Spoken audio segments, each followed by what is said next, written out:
Congratulations. What a day it has been for you. Earlier this afternoon, it was announced that you are the head coach of the Carolina Panthers. Now, tonight, we are sitting here in your daughter's living room in Charlotte. Can you take me through the last, let's call it 48 hours or so?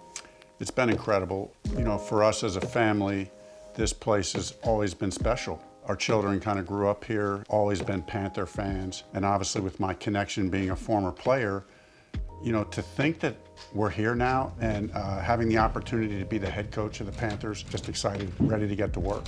Looks good. What do you like about this team as you evaluate it?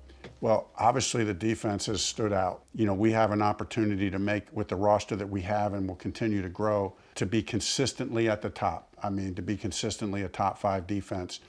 The advantage of that is you're in every game. A great defense keeps you in every game, and you can't ever underestimate the value of that.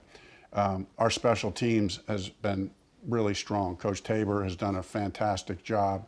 And then offensively, there's been a lot of good things to build on. I mean, the run game really looked so strong last year as I evaluate that tape. So excited to see that, the offensive line and what they're doing. The end stretch there down the second half of the season, so much to build on. Well, one position you haven't mentioned yet is quarterback. Obviously, you've coached a lot of different great quarterbacks, quarterback yourself. What makes a great quarterback? Well, I think there's a lot of things, but it really starts with toughness. You got to be mentally and physically tough. Everybody thinks that, you know, well, the quarterback's not down in the trenches. The quarterback's got to be tough. The other thing that makes a quarterback great is just he's got to be a great decision maker. He's got to be a great decision maker. He's got to be an accurate passer. And then he's got to be a playmaker. He's got to be a playmaker, like in those crucial situations in a game. Third down, red zone, end of the game, 2 minute. The quarterback needs to elevate the team. He needs to make the plays when you need to make it. And then the last thing I think when I think about quarterback play is just that X factor, just those intangible leadership qualities that bring the guys together. He's not the only leader on the team. Mm-hmm. There's a lot of great leaders on the team, but the quarterback has a special role in that regard, and you got to have that. Specifically in Indianapolis, you worked with a lot of different quarterbacks. What did that stretch teach you about quarterback play? Well, I always look at working with the quarterback, always a great privilege. And like you said, you know, in the last 5 years, I've got to work with a different one each year.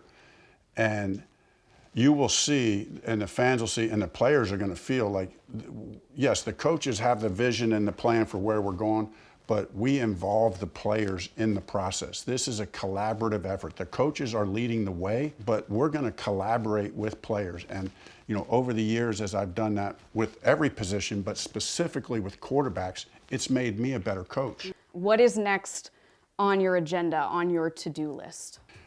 Well, a couple things. First, want to connect with the players as soon as I can. And, you know, it's hard, everybody's spread out. So, you know, I'll try to connect with as many as I can, and that'll just be a slow process.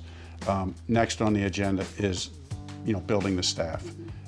Very excited about that. We're committed to giving our team, you know, one of the best staffs in the NFL. You know, Mr. Tepper's made that clear that, hey, let's bring in the very best, Frank. Let's bring in the very best. So, you know, that'll be a methodical process. That's not just one, hey, come on, let's go. You know, this isn't just call up your buddies, let's go to work. Well, I was going to ask if you had made any decisions yet, but it sounds like maybe not quite yet. No, so it's a great process to go through. But what I've learned over the years in the coaching thing is take your time, don't rush. You got to vet everybody out. You got to make sure you not only have the right person, but that you have the right chemistry within the group. So get the coordinators on board as fast as we can, because I've always want the coordinators involved in hiring the staff on their side of the ball. I think that's important. Well, finally, just on a personal note before we say goodbye, am I right in hearing that your whole family is going to live in the same state for the first time in a long time? All your daughters live in North Carolina already? I mean, this is, we have to, you know, we've been pinching ourselves all day saying, you know, my wife Linda and I have been married 36 years. We've moved a bunch in 36 years. That's what this business requires. And that's come with great sacrifice to our family. And now here we are in this stage of our journey with not only our children, but our grandchildren all being in the same state. I mean, you can't make this up.